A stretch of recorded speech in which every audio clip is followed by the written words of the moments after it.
Simply Centrell. She will ignite your passion and bring your purpose to life. The strategy she shares will take you to higher heights, improving your energy, spirituality, your well-being, a better mindset for your journey to build a better you. She's on fire to take you higher. She's on fire to take you higher. The Simply Centrell Show. Hello, and welcome to the Simply Centrell Show. We are so excited to have you here today. We are talking about when passion meets power. We have a special guest for you, Mr. Tomike Ogugua from the show you probably know, STARZ Power. We are going to be talking to him about his journey because you know that's very important to us here. We like to talk about from the ground up, building a better you. So Tomike is going to come to us and he's going to share with us what his journey has been as he's spent 17 years in this acting industry and has done so many other things. So you're going to get a chance to get to know him today. So I want to take a moment really quick to remind you to like, share, follow on Instagram, Facebook, and Twitter. And don't forget to check us out on YouTube at Simply Centrell. Also, as you're participating in the conversation, make sure you use the hashtags Passion, Simply Centrell, and Building a Better You. So, we also want to thank our supporters, all of those folks that make the Simply Centrell Show possible. We could not do it without you. Everyone knows it takes a village. So, without further ado, I'm going to bring on Tomike Ogugua. He's Skyping in from New York. We are so excited to have you, Tomike. Thank you for having me. I'm excited to be here. Yeah. Yes, I'm excited for you to be here. We are doing some big things today. We have some firsts going on. So amazing for you to join us with all of the things that you have going on. You know that you're big time. You're doing theater. You're doing acting. You're doing all types of movie. I mean, there's a lot going on with you. So yeah. In order for our guests to know exactly who you are, let me just frame it a little bit. I mean, you're an activist, you're an actor, you are a teacher. I mean, and the list goes on, a philanthropist. So tell us a little bit about Tomike so our audience knows who you are. Okay. Well, I'm a Nigerian American, first generation, and I was born and raised in Durham, North Carolina. And I didn't start off acting. I actually started off in the broadcast world. I actually went to North Carolina A&T as a communications broadcast news major. Okay. And discovered theater in my, in my coursework. So that leads me here to you today. So you should be interviewing me. That's what you're saying. You should be interviewing me. It still might be possible. I might make my foray back into radio one of these days. You never know. Okay. Well, you know where I am. I mean, look me up. All you have to do is find me at Simply Centrell. I got you. Shameless plug. No, I just want to make sure you don't forget. You know, I'm seeing you doing big things, you know. So here we're talking about from the ground up, building a better you. We like to share the tips and tools, strategies, things that you've learned on your journey with our audience. Right. So, you know, becoming an actor, you know, a lot of people see the glitz and the glamour, and you're doing big things because you're on STARZ, that network, and you're on the series that everyone is talking about, Power, right? You're working right alongside Omari Hardwick and Joseph Sikora. I mean, executive produced by 50 Cent. So this is huge. I mean, you are in the spotlight, and a lot of people look at that and they don't realize there's a journey that took place before you got there, right? There's preparation. There's a lot of things that you had to do to put yourself in that position. So we want to talk about that, and I want to kind of start from way, way, way back, like when you were a kid. You know, what were you thinking you wanted to be when you were younger? Well, so let me take it back to Genesis. To to the root. To the root. I love it. I don't think I said it as good as you, though. So here's the thing. You know, me being Nigerian, right? You have a few choices of career options, right? Doctor, lawyer, engineer. So, you know, I thought I was going to eventually become a lawyer, somehow in entertainment. So I actually looked into becoming an entertainment attorney. You know, the thought of being in school for that amount of time didn't appeal to me. So I thought being a newsman would be the route, because from an early age, people would always compliment my voice. Instead of be like, your voice carries. And I can remember being like 8th grade, about 13 years old. Oh, you have a nice voice, your voice carries, you know, so on and so forth. So by the time I got to college, I started majoring in communications with specification in broadcast news. So on the campus of North Carolina A&T State University, Aggie Pride. Is that a plug? Was that a plug? Oh, yeah. Shameless. Gotta put that out there. I was in Crosby Hall, you know, taking my classes, and along comes the speech class that I have to take, because, you know, is part of my matriculation. Yeah. There are a lot of theater majors in there, and I would watch them just transform themselves into these characters when we did classwork. And I was always asking questions. How do you guys do that? How do you transform yourselves?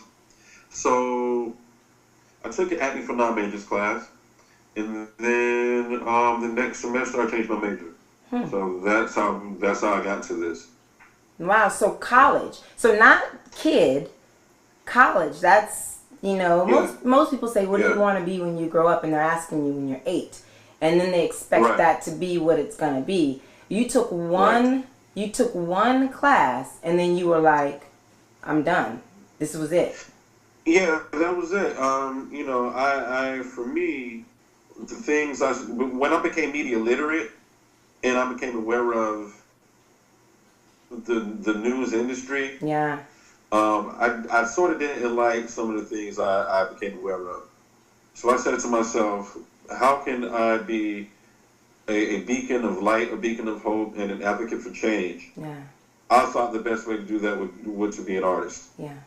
So I started training as an actor on stage, and started doing, you know, a lot of Shakespeare, a lot of August Wilson work, James Baldwin, Langston Hughes, you know, and I graduated with a BFA in professional theater, then went on to study for a graduate degree at a university that will remain unnamed in Chicago. And, you don't want to plug that one? Is that what you're saying? No plug? No, I'm not plugging them. No, they know who they are. They gave me hell. But that's beside the point.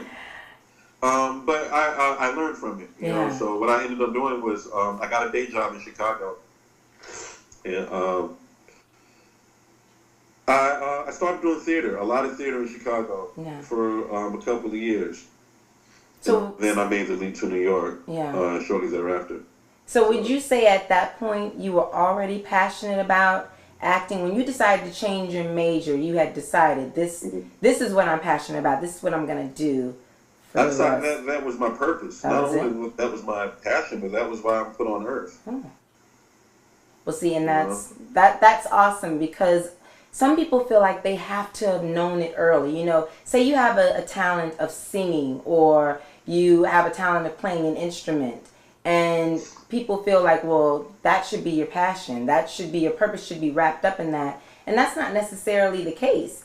You know, you may not have the wherewithal to know what your passion is until later in life. And it could be in your 20s or your teens. It could be in your 30s. When it happens and you know, and then you can move in that. So that's amazing.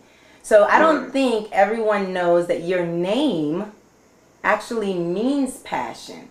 So my name means beautiful sunflower, hence the sunflower, right? Your name means passion, which is why our show is about passion meeting power. So talk to me a little bit about what your name actually does for your destiny. What does that do as you move forward in your passion and your purpose? Wow, very profound question, and I love it. It leads me. Yeah. It really leads me in my purpose, because I can't imagine doing anything else. This is it. So I'm very, very passionate about not only my career, but the art, and giving back and teaching, and giving my knowledge and wisdom to the next generation coming behind me. Yeah. So it leads me definitely. Just having meaning. And right now for me, it's about just leaving a legacy. You know, it's about legacy building at this point. You know, so yeah, definitely. Great question. Yeah, I love it. Keep them coming. Well, we want to know who you are, and so I have kind of looked at some of the different cultures in African culture. They have said that your destiny is in your name. So for your name to actually mean passion, it kind of makes me think, what does everyone else out there need to do? They might need to take a look at what their name means, and that may unlock the key to their passion and their purpose, the reason why they're here, right? Right. There's origination for everything. So you talked about being a teacher and an activist and philanthropist. What are some of the causes that you like to focus on or you give your attention to? Well, right now, the most immediate thing that comes to mind is sickle cell. Sickle cell research and trying to find a cure for this thing. I just lost a really close friend in this industry in New York by the name of Siddiqui Fofana. And I just like to say to his family, we're going to, us in the community here in New York, we're going to do our part to make sure that his name lives on, that his legacy lives on. He was a very talented young man, very giving, very open, very generous, always positive, always calling people kings and queens. Very young man. He died at the age of 27, a week before his 28th birthday. A very close friend of mine. He would always recommend me to producers and casting directors, and we do readings together. And I knew him from about the time I moved to New York. And, it hit everybody very hard. So, that's one of my main causes right now, sickle cell. Well, this is what we'll do. I want to talk a little bit more about what it is that you put your focus behind. Sickle cell is one of them. We will be right back after this break. We want to encourage everyone to like, share, follow at Simply Centrell, and we'll be right back with more with Tomike Ogugua.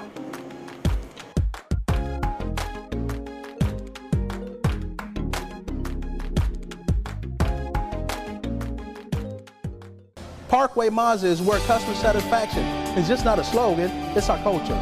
I love coming here. It's like coming home. I feel like these people are my family. Which is very appropriate because that's how it is around here. It feels like family. Okay, I came to Parkway because my car was flooded in Hurricane Harvey, and they picked out a car, or we picked out a car, and it was in the right price. It was real easy. They pulled it around the front. I bought it. It was easy. They made me feel just like family. Once a customer, you become family. The people here at Parkway Family Mazda really do make you feel like family.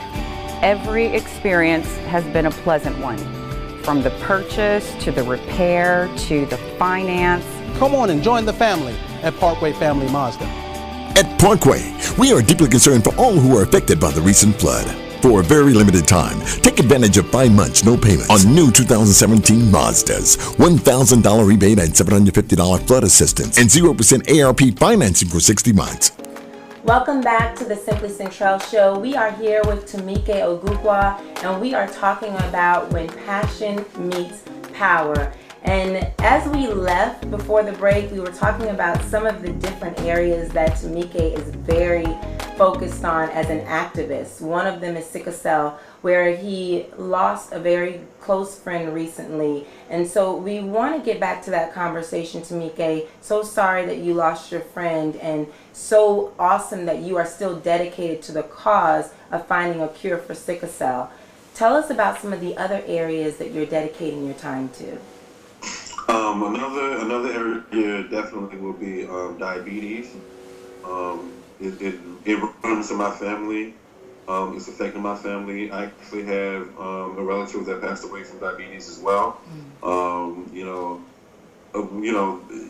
think you're the first journalist I'm revealing this to, but I just got diagnosed with as being pre-diabetic. Oh wow! So I'm definitely taking better care of my health. I'm definitely like back in the gym a whole lot more, a whole lot harder. Definitely cutting out certain foods out of my diet. Just making sure I stay healthy because I do have a young daughter who just started kindergarten this past week in New York. It's all about self-care at this point. Absolutely. So diabetes is one. And definitely just being a mentor to youth. I think that's very huge for me. If I didn't have mentors, I would not be where I am right now. Right, so, right.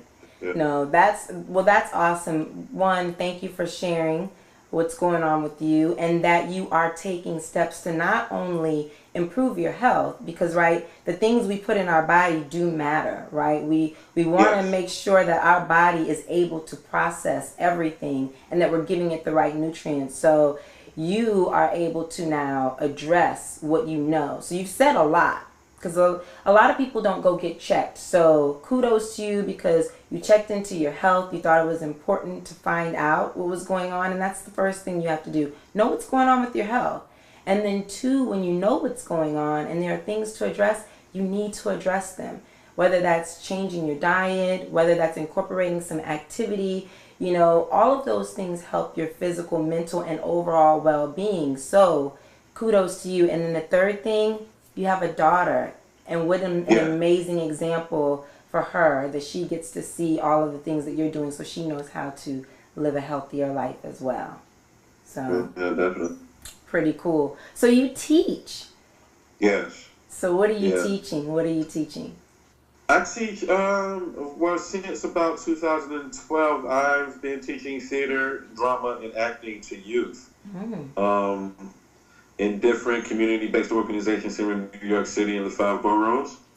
And an opportunity just came to me just the other day. So we'll see. We'll see. But I've been teaching. The last position I had was at Youth Arts Academy and Restoration Plaza in Bed-Stuy, Brooklyn. Okay.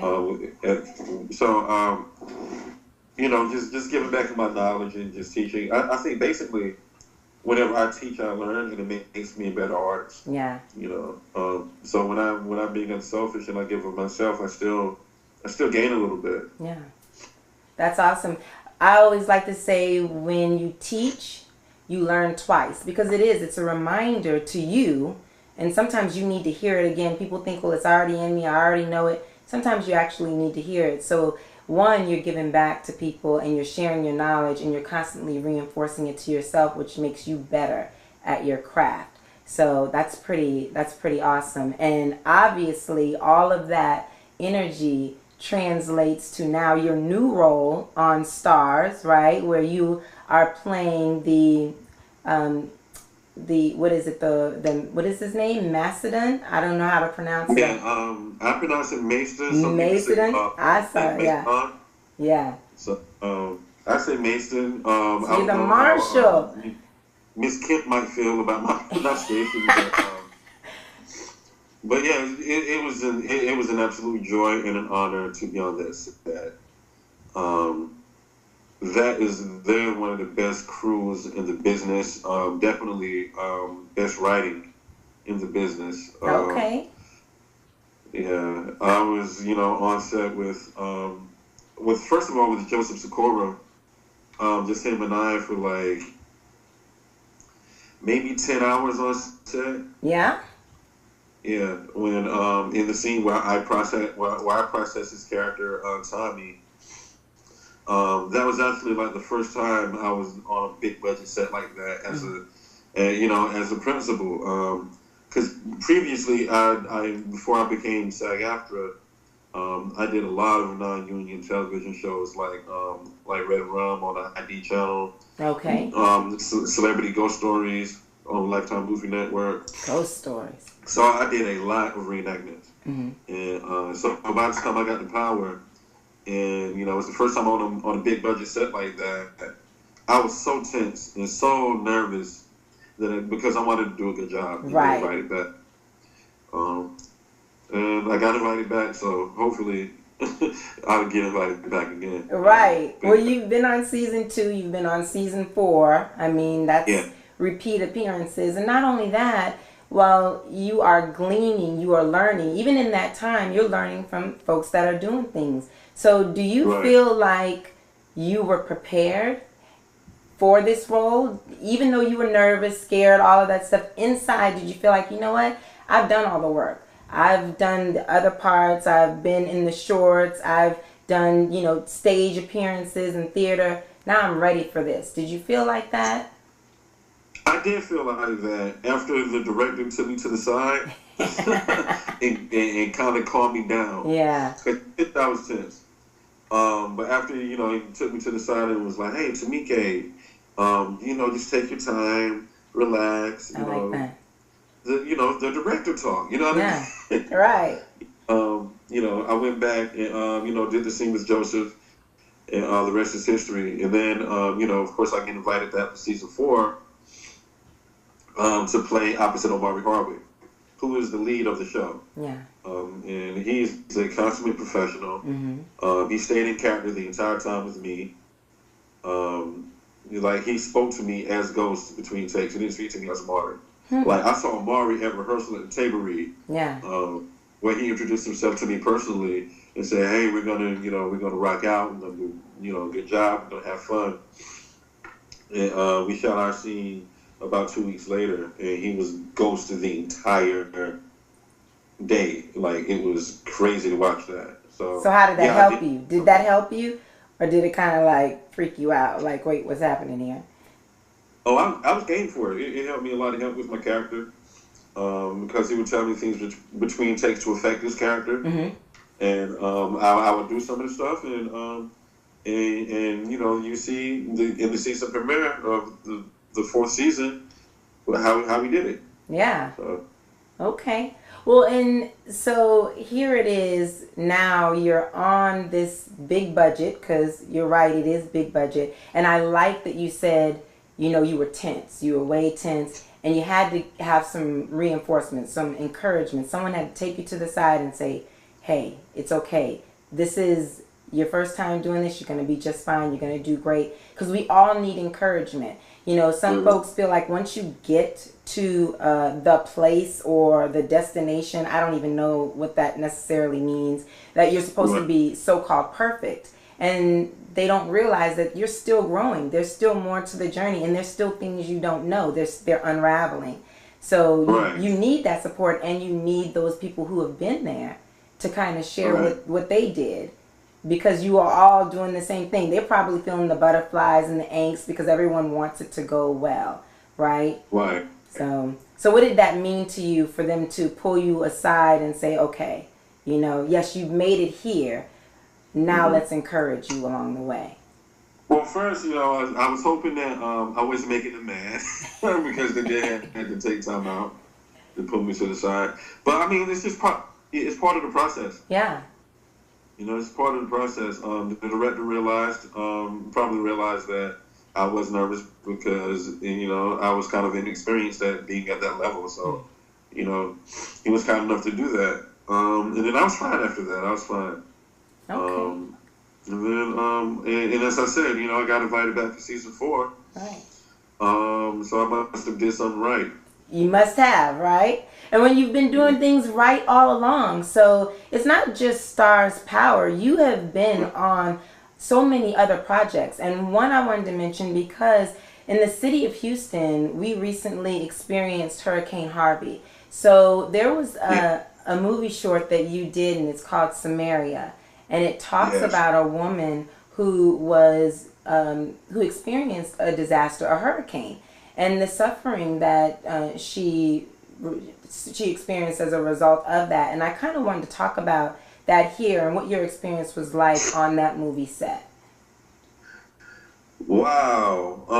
Well, first of all, kudos and shout out to the director, Cal Avery Scott, for casting me in the film. That film is important for several reasons. It does address disaster relief and homelessness, particularly women's homelessness. So when I arrived to set, even before I got to set, Cal and I, we had a conversation about women's homeless shelters and some of the dark things that go on. And he actually broke down almost and cried and so when I saw him start emoting, how much it meant to him that he get this message across, I said I have to do this role and do it right. So yeah, you're right. It is about a woman who basically is treading the line between letting her.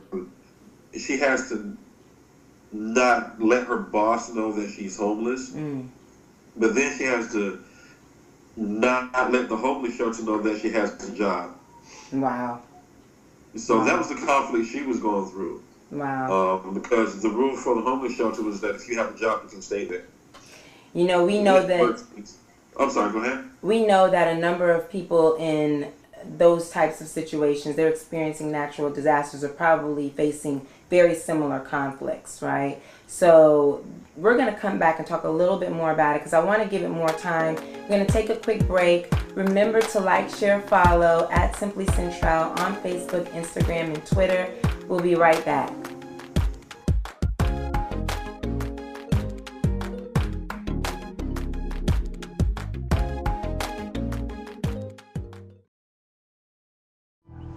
I called 911. Anything we can do to help, we will.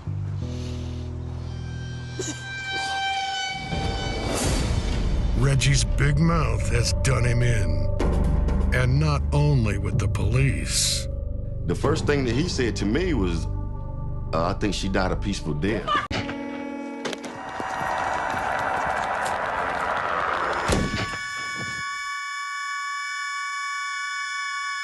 The victim was identified fairly quickly as Claude Hawkins. He was a black male. It was quite evident that he had been shot with what appeared to be a high-powered rifle. There's nothing taken. No witnesses, no shell casings, nothing.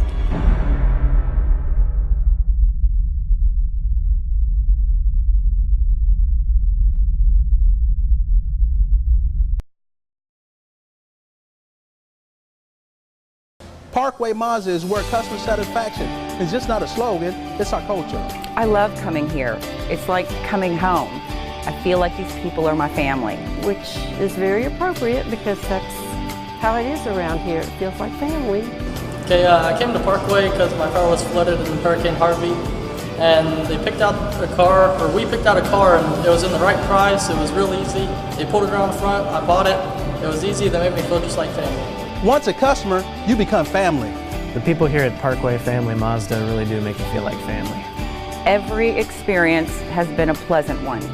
From the purchase, to the repair, to the finance. Come on and join the family at Parkway Family Mazda. At Parkway, we are deeply concerned for all who are affected by the recent flood. For a very limited time, take advantage of 5 months, no payments on new 2017 Mazdas. $1,000 rebate and $750 flood assistance and 0% ARP financing for 60 months. Welcome back. We are talking to Tomike Ogugua, and we left from the break talking about a movie called Samaria, and I want to make sure we talk about it just a little bit more. Tomike, the movie is about a woman who has some conflicts after she's dealt with a natural disaster, specifically a hurricane. And I want to make sure that we touch on it just a little bit more, especially for our viewers that are going through that. We had Hurricane Harvey in Houston. Let's remember we also had Hurricane Irma, Jose, and there's so many other natural disasters, fires going on in California and Oregon. So this is a very real story. I mean, this is relevant at this point. A number of people are going to be going to shelters, just as this short film kind of depicts. And they're going to also need financial assistance. And there's going to be some conflicts on how do you get financial assistance when you disclose the full truth, which may disqualify you. So you played a security guard on the film. Just tell me a little bit more about the impact of such a message the film was delivering.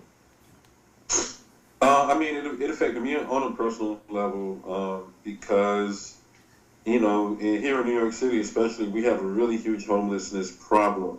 Like, I see homeless people left and right when I walk in the streets or taking the subway. Or, like I say, even on the sidewalk. Yeah. It's a problem. It's a real problem. So it really affects me. And just the whole, you know, making a living. Because, you know, anything can go wrong and we can be in the same position. Absolutely. So, yeah. So, Absolutely. you know, I'm a person that tries to take nothing for granted. And tries to stay positive because, you know, you're only a moment away. You never know. But, but the message is crucial, and I love the fact that that Kyle touched on it. Yeah. And so the really huge conflict that happens in the film is that one of the women in the film, who's played by Tatiana Ali, who you may know from Fresh Prince of Bel-Air, and a whole lot of other things, right? She plays a character that finds out that the lead isn't who she says she is. And so she instigates a fight, which results in the lead character being, being kicked out of the shelter. And it's my character that has to kick her out. Oh, wow. Once all this comes out. You know, I actually break up I don't want to give away the whole plot because I want people to go see it when it's released. Right. But I end up having to escort this young woman out, and really emotional scene. Really emotional. So yeah. Well, you've touched on a number of things, and I appreciate you sharing that. The movie short is Samaria, and it has not been released yet, so we hope that our viewers go out, check it out, support you in the different projects that you are doing there, because I think that is timely. The fact that it hasn't come out yet with all that's going on, a release sometime soon would make it just that much more significant. These natural disasters that we're experiencing, I think, you know, God is trying to tell us something, you know, so we need to definitely pay attention. So as you've gone through all of your projects, I know that there are some hidden talents that we aren't seeing as an actor. We're not seeing on the stage at the theater. What is this about being a hip-hop MC? Oh, and let me hear about this spoken word. You probably didn't know I was going to bring this up. I just wanted to make sure people know that you are multifaceted. Because let me tell you why I say that. I think it's important for people not to put you in a box, right? And the fact that you do so many things and you do them because it's what you enjoy, that's what's important. You know, you're not just an actor. I mean, you're an actor, you're a father, you're a hip-hop MC. I mean, you do spoken word. I mean, this is a number of stuff. You are a philanthropist and you're a teacher. I mean, we can go on, and I think it's important to feed our passions because we are creative beings. So why not? So tell me a little bit about that hip-hop MCing and this spoken word. You might even want to drop a couple lines for us. I don't know. I'm just, if the mood, let the mood hit you. Let it hit you. Wow. So basically, I started writing rhymes when I was about maybe 15, 16. And I didn't start taking it seriously until maybe I was about, when I got to college, when I was about around 18, 19. I started taking it seriously, and I started writing and actually started recording. So for those of you that you want to, take a listen to what I do, they can go by SoundCloud.com /Ogugua, OGUGUA, and they can hear what I have and take from it what they will. And some of my major influences are people like Common, people like Nas, Rakim. Definitely. I try to, I keep it lyrical, but I try to give you a message, and then I try to make the music enjoyable as well. And I give messages of hope and just of a young man trying to make his way through life. It's just another form of expression for me. Yeah. Definitely. I like that. So is that kind of like, is it maybe a little bit of a spiritual thing for you to do the spoken word and the hip hop emceeing? Does it speak to a different part of you that maybe acting does not? No one's ever asked me that before. I would say yes. I would say yes because as an actor, it's like I take on a role and I help people that way. Like I remember I did a play in Chicago called Body and Soul. And the play was about, human trafficking and the sex trade. And so we had actual victims of the sex trade in the audience that walked up to me after, we did our bow. They were like, that was my life you did on stage. Wow. And that was it hit me in the heart. So that's how I can affect people on stage through, as an actor. But for me, writing is more of a therapeutic thing. Yeah. And I can also help people through that as well, people that can articulate the way that I can articulate. But for me, it is more therapeutic to get those emotions and feelings out there, definitely. Absolutely. And writing is therapeutic. I actually really am a proponent of writing, not just for lyrics and things like that, just for your everyday, your emotions, your thoughts, things that you want to accomplish, put them down on paper, because it's one of those things, you write it down, it becomes real, like it becomes a part of you, that pen to the paper, which is an extension of yourself. It's right. Kind of a really cool process. And you talk about being on stage and you're actually taking on a role, like you are creating something greater and something that someone else has already given you, as opposed to something that you birth yourself, that comes specifically from you. And you mentioned the sex trade, the sex trafficking, and I don't know whether you knew this, but Houston is one of the largest cities for sex trafficking. So maybe one day when you're visiting Houston, you can come hang out and we can go and do some activism in that area, since it's one of the things that you really like to do. I'm down with that. As a matter of fact, there's a young woman from Harlem, New York, named Victoria Pinnell. She's, I believe, like 18 years old, and she's been a very vocal activist against sex trafficking here in New York City. Big shout out to Victoria and her mom. Victoria is now a freshman at Duke University in my hometown in Durham, North Carolina. So be looking out for big things from this young woman. She's dynamic. So I think of her when you mention the sex trafficking things, because that's really a true passion of hers, is to go after sex traffickers and that whole thing. Yeah. So yeah. And you need people who have walked in that life, kind of like sharing their story. You and I can do those things as well. It says something when someone has lived it and they are now coming back, reaching back to help people get out of that situation, show them that they actually can. So yeah, I'd love for us to collaborate in that effort. So yeah, do it. Absolutely. So what we're going to do is we're going to take a break, and when we come back, we're going to start talking about some of the upcoming projects that you have going on. We want to know what else happens for you after passion meets power, because like I said, power is not everything, and I also know you have some other hidden talents, so I'm going to bring that up as well. So make sure to like, share, follow at Simply Centrell on Facebook, Instagram, and Twitter. Check out YouTube so you can see this interview replayed, and we'll be right back with Tomike Ogugua.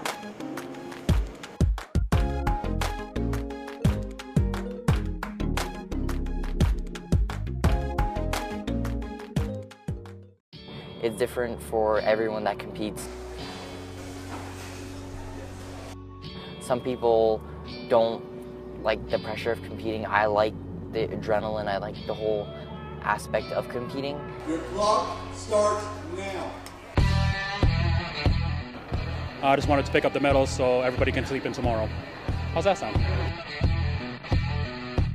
We are the two-time winners of the burger category in this event, and one-time World Food Championship burger world title holder as well from 2015. My passion for cooking came from watching cooking shows, because the couple things that kind of really drove me into it was wondering how like chefs were doing this certain technique. I always wondered, how do you do this, or how do you chop so fast?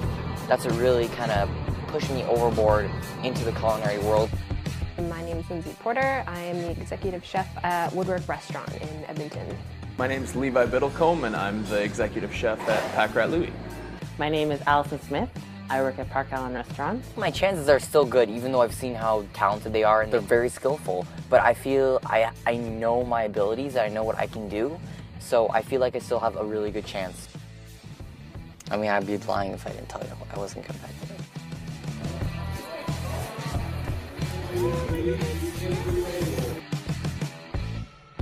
Oh, they're toast.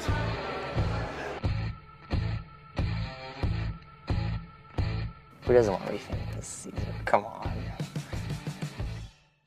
Parkway Mazda is where customer satisfaction is just not a slogan, it's our culture. I love coming here. It's like coming home. I feel like these people are my family. Which is very appropriate because that's how it is around here. It feels like family. Once a customer, you become family. The people here at Parkway Family Mazda really do make you feel like family. Come on and join the family at Parkway Family Mazda.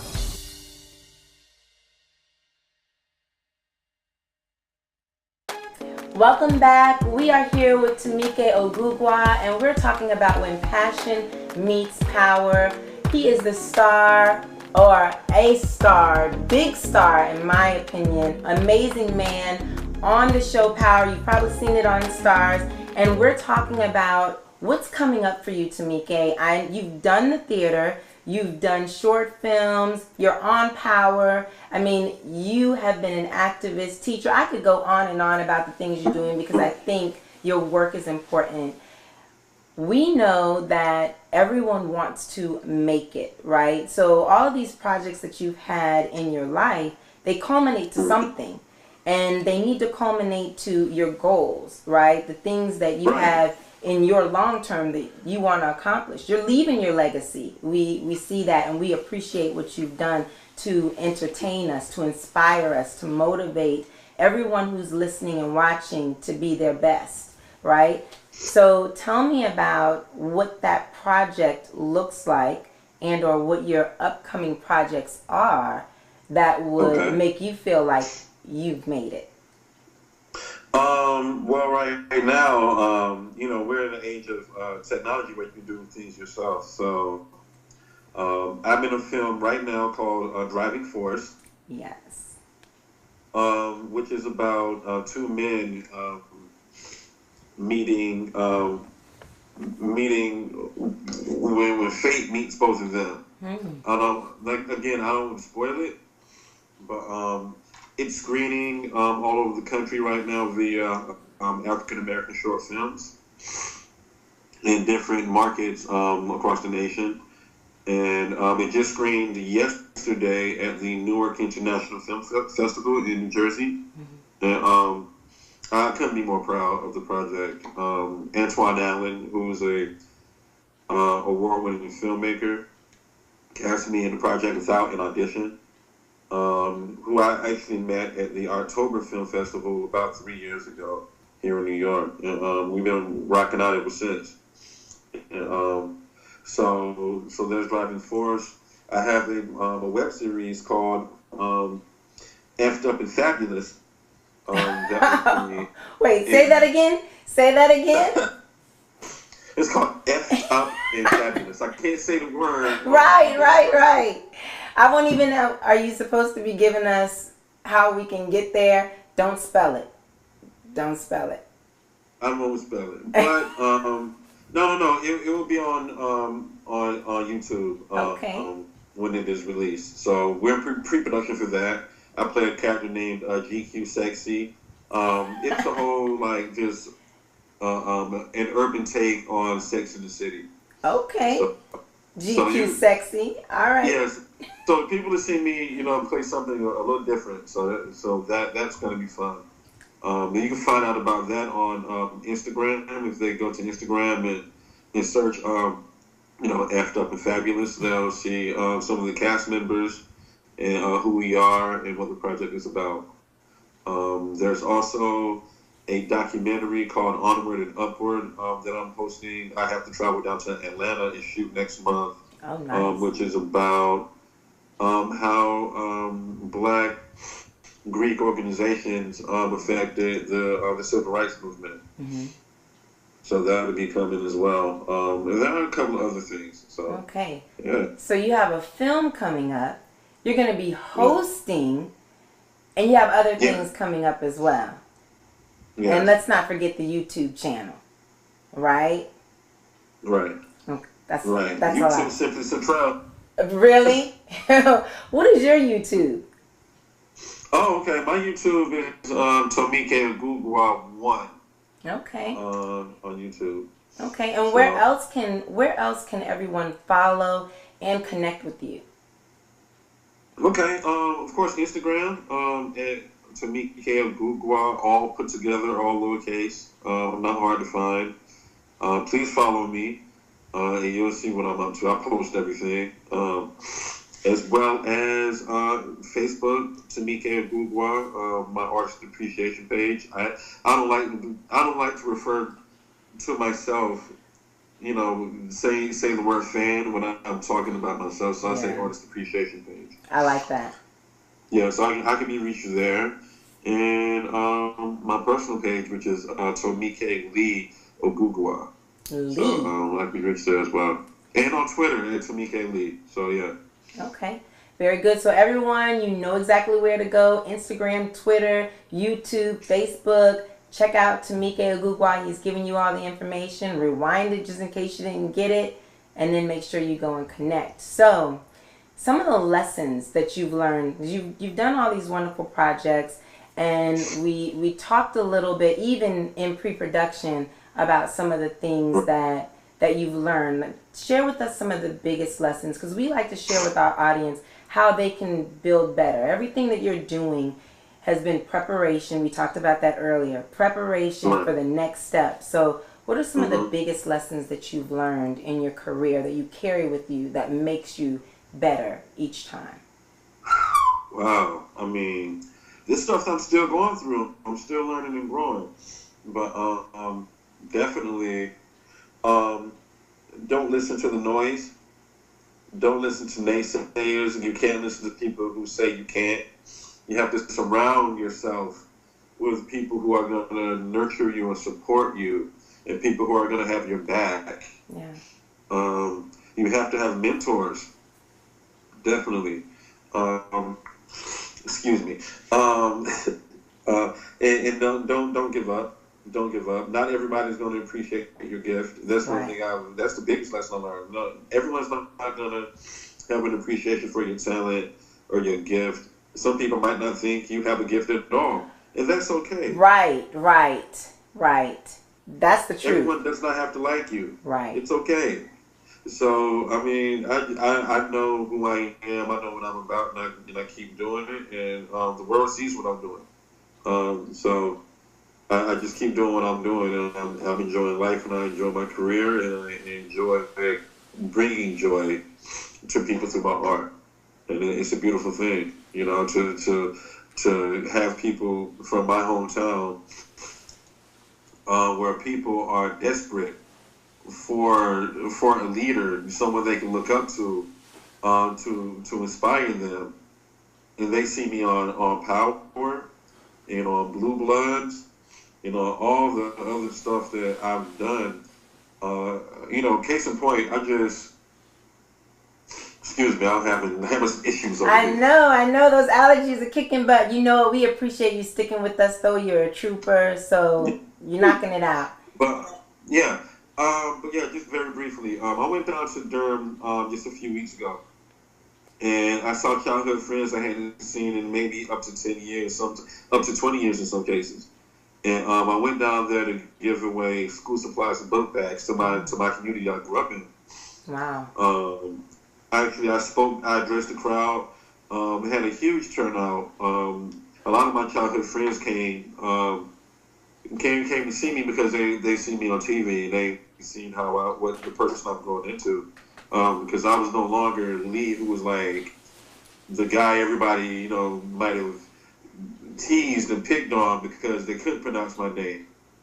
I was now this guy on TV who's to them doing big things. So I felt it was important to go back to my community and show up in the flesh and let them see an example of what can be done when you believe in yourself.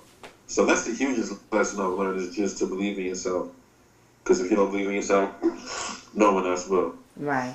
Absolutely. Yeah. So that's amazing. One, you're giving back. So thank you for that. We appreciate that.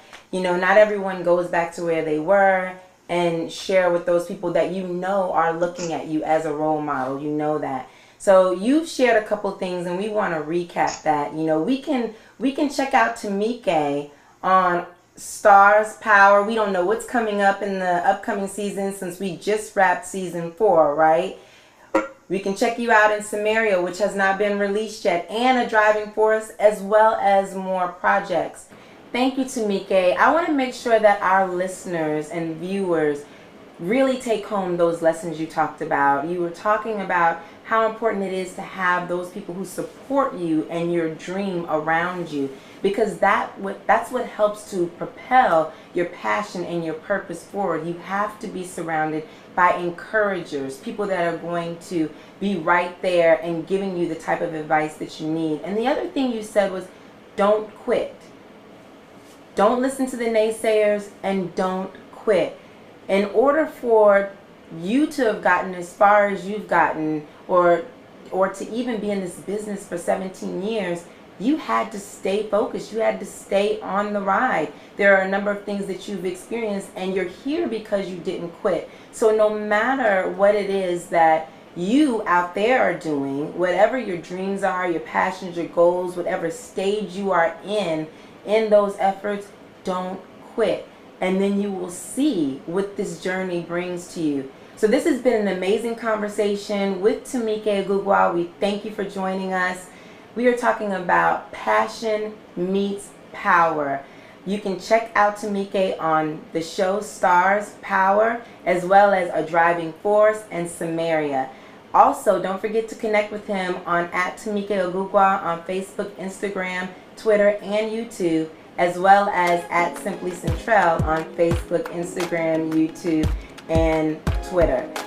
We thank you for joining us today, and we hope to see you next time.